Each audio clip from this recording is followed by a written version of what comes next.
महत्वपूर्ण सम्मेलन हुए हैं वो अधिकांश आगरा में ही हुए हैं।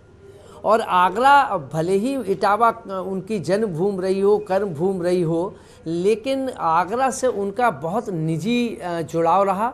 वहाँ उन्होंने अपनी पार्टी के, ये बात दीगर है कि समाजवादी पार्टी को वो वहाँ उस रूप में मजबूत नहीं कर पाए, या उनका आखिरी दम तक ये प्रयास रहा कि आगरा उनका, जैसे इटावा, एटा मैनपुरी है, ऐसे आगरा भी उनका एक समाजवादी गढ़ के रूप में देखा जाए, ये उनकी बड़ी अभिलाषा थी। और उन्होंने इस दिशा में काफ़ी प्रयास भी किए, लेकिन राजनीति है, राजनीति में चीज़ें बनती बिगड़ती रहती हैं। तो वहाँ तो आगरा से उनका बहुत निजी रवाना। दूसरी एक चीज़ देखिए, मैं ज़रूर उनके मामले में, जो अभी पहले मैं प्रसंग करता था कि कार्यकर्ताओं से कैसे जुड़े हुए हैं, तो एनेक्सी में एक उनका कार्यकर्ता कहीं से इटावा से या मैनपुरी से आया और उसने अपनी शिकायत की थी। उस समय शैलेश कृष्णा जी उनके सचिव हुआ करते थे, उनसे 2 बार उन्होंने कहा। तो कार्यकर्ताओं का एक विशेष बात ये थी कि कार्यकर्ता उनसे उस हक से बात करते थे, लगता नहीं था कि वो किसी मुख्यमंत्री से बात कर रहे हैं या मुख्यमंत्री के, तो वो मुख्यमंत्री को भी जो उनके कार्यकर्ता थे वो लड़ के बात करते थे और उल्हाना दे के बात करते थे कि क्या आपसे मैंने कहा अभी तक ही नहीं हुआ। तो उन्होंने शैलेश कृष्ण जी को बुलाया, तो वो एक किताबिया छोटी हाथ में लिए हुए थे। जब वो आए, उन्होंने कहा कि साहब ये नियम है, ये नहीं हो सकता है। मैं मौजूद था, उन्होंने कहा कहाँ, लाओ दिखाओ। जब उन्होंने देखा तो वो पन्ना उन्होंने फाड़ दिया और डस्टबिन में डाल दिया। बोले कि मैं इसमें कहाँ लिखा है, मुझे दिखाइए। मैंने तुमसे कह दिया कि ये हमारे कार्यकर्ता, इस कार्यकर्ता का काम होना चाहिए। सही बात है। ये जो उनकी सोच थी कि अपने कार्यकर्ताओं की मदद, अपने गरीबों की मदद, किसानों की मदद, अपने साथियों की कारण भी है ना प्रमोद, साथियों की उसका कारण भी है कि नेता कार्यकर्ता से ही बनते हैं, और अगर वो कार्यकर्ताओं की उपेक्षा करेंगे तो फिर जाहिर सी बात है कि उनकी जमीन खिसक जाएगी। और नेताजी ने कभी नहीं होने दिया, वो जमीन से हमेशा जुड़े रहे, साइकिल से लोगों के बीच में जाते रहे। उसी साइकिल को जब पार्टी का गठन किया तो उसी साइकिल को अपना सिंबल बनाया और उसी के आसरे वो लगातार आगे बढ़ते रहे। यूपी की सियासत में 3-3 बार मुख्यमंत्री के पद पर वो काबिज हुए। एक बार अनामिका के पास चलते हैं। अनामिका, अभी कहां पहुंची अंतिम यात्रा?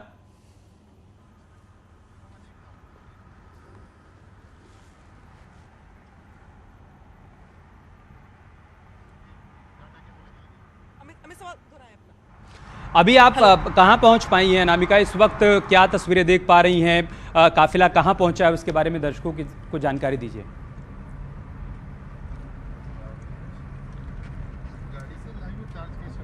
देखिए, ठीक आगे हमारा जो काफिला है मुलायम सिंह यादव के पार्थिव शरीर का, उसके पीछे पीछे समाजवादी पार्टी परिवार जो है वो चल रहा है। उसी बीच में हमारी भी गाड़ी है। सबसे आगे जो आपको एम्बुलेंस दिखाई दे रही है वो उसी एम्बुलेंस में मुलायम सिंह यादव का पार्थिव शरीर है। उसके ठीक पीछे अखिलेश यादव की गाड़ी है, उसके पीछे डिम्पल यादव एक गाड़ी में बैठी हुई है, उसके पीछे प्रोफेसर राम गोपाल यादव है और शिवपाल यादव है।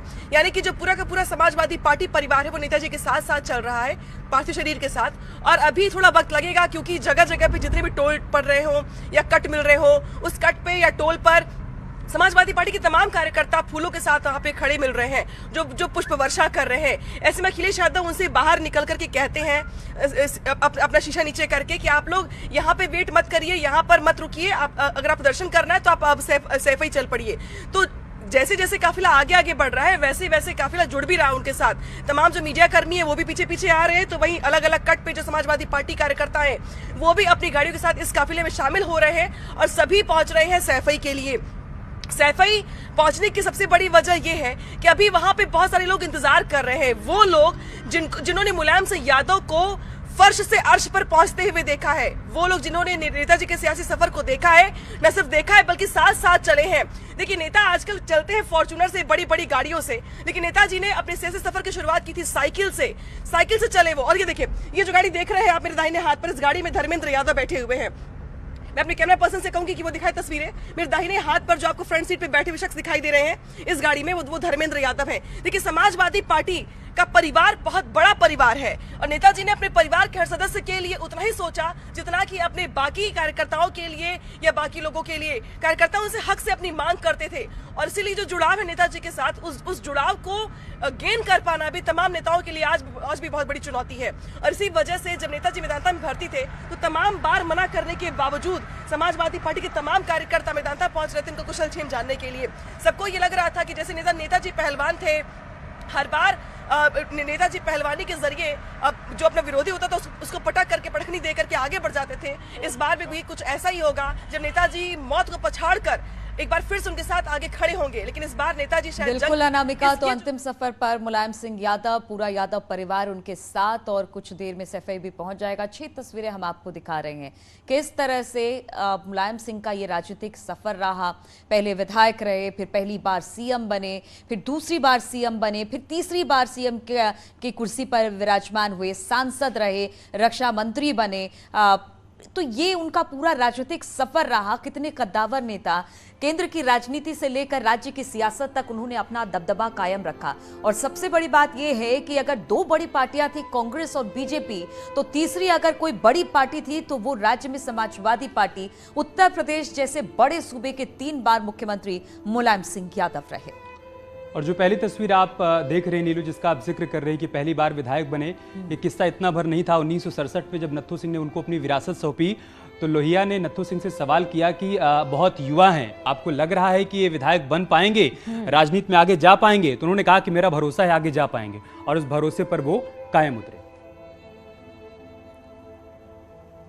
और नेताजी के निधन के बाद न सिर्फ पूरे प्रदेश में, पूरे देश में शोक की लहर है। तमाम प्रतिक्रियाएं सामने आ रही हैं।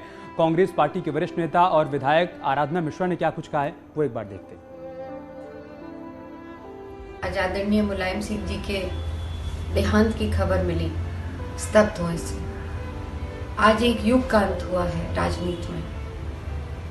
नेताजी ने हमेशा समाजवाद के लिए और लोहिया जी के बताए रास्ते पर चलने के लिए उन्होंने अपना पूरा जीवन समर्पित किया।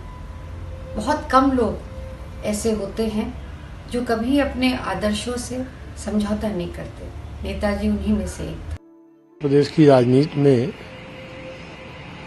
उनकी पहचान प्रदेश स्तर पर 1977 में ही उत्तर प्रदेश के सहकारिता मंत्री के रूप में शुरू हो जाती है। वह जमीन से जुड़े एक मजबूत नेता थे और हम सब उनके निधन से दुखी हैं और हम सभी उनको अपनी अपनी श्रद्धांजलि अर्पित करते हैं। अभी अभी जब मैं पूर्वोत्तर राज्यों के दौरे पर हूँ, बिहार में हूँ, तो हृदय विदारक समाचार नेताजी आदरणीय मुलायम सिंह यादव जी के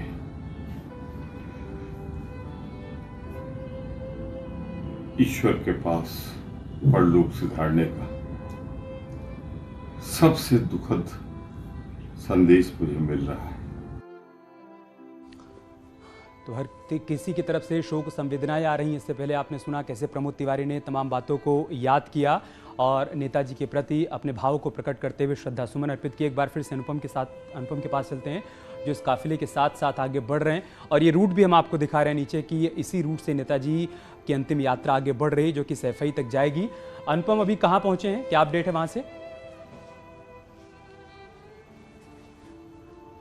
देखिए, आपको याद होगा अमित, क्योंकि जाहिर तौर पर टप्पल जो है सियासत के केंद्र बिंदु में काफी चर्चा का रहा है क्षेत्र, और टप्पल क्षेत्र में, इसे टप्पल थाना क्षेत्र में इस वक्त ये पूरा जो काफिला है, जो पार्थिव शरीर की गाड़ियां हैं, ये टप्पल थाना क्षेत्र में फिलहाल यमुना एक्सप्रेस वे पे चल रही हैं। और टप्पल का जुड़ाव मैं इसलिए बता दूं क्योंकि किसानों का जो आंदोलन हुआ था या किसानों को लेकर से संघर्ष हुआ था वो इसी टप्पल क्षेत्र में हुआ था। और यहाँ से अभी ये अलीगढ़ कट से, और अलीगढ़ कट के पास अगर हम बात करें तो बड़ी संख्या में समाजवादी पार्टी के नेता अलीगढ़, और इधर आपको बता दें कि जो टप्पल क्षेत्र के हैं या फिर जो मथुरा के जो अलीगढ़ का एरिया लगता है जट्टारी, इस एरिया खैर, इसके जो बड़े नेता थे वो वहां पर जुड़े हुए थे। उन नेताओं ने वहां पर पुष्प फेंके हैं। थोड़ी देर के लिए वहां पर काफिले को रोकने की कोशिश की गई, लेकिन अखिलेश यादव या समाजवादी पार्टी के जो नेता वहां